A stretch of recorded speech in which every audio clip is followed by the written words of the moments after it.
இது வித்தியாசப்படுது. வந்து பழைய ரூல் வேறு, இப்போ புது ரூல் வேறையா அப்படின்னு கேட்டால், என்னைய கேட்டால் நீங்கள் வந்து ரூல்ஸ் அண்ட் ரெகுலேஷன் பார்த்தீங்கன்னா ஒன்றும் பெருசாக மாறலைன்னு தான் நான் சொல்லுவேன்.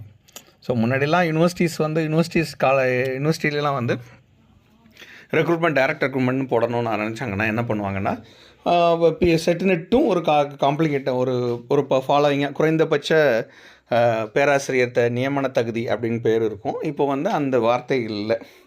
யூனிவர்சிட்டிக்கு பிஹெச்டி மேண்டேட்ரி. இப்போ நிறைய யூடியூப் சேனலில் இருக்கட்டும், இல்லை நிறைய சோஷியல் மீடியாவில், இல்லை நிறைய இடத்துல வந்து நியூஸ் சேனல்லே சொல்கிறாங்க, இனிமேல் நெட்டு தேவையில்லை, இனிமேல் செட்டு தேவையில்லை. அதெல்லாம் கிடையாது. செட்டு நெட்டெல்லாம் இப்போயும் வந்து அது தேவைப்படுது. அது மாதிரி நெட்டும் தேவைப்படுது. எப்படின்னா இவங்க கொடுத்த அந்த டிராஃப்ட்லேயே நீங்கள் பாருங்கள், ஃபஸ்ட்டு கொடுத்துருக்குற அந்த பாயிண்டில் பார்த்தீங்கன்னா பாயிண்டில் யூஜி டிகிரி வந்து அட்லீஸ்ட் 75% இருக்கணும். இல்லைன்னா பிஜியில் அட்லீஸ்ட் ஒரு 55. இது வந்து கிரேடுக்கு பார்த்தீங்கன்னா கிரெடிட் ஃப்ரேம் ஒர்க்கில் 6.5, யூஜிக்கு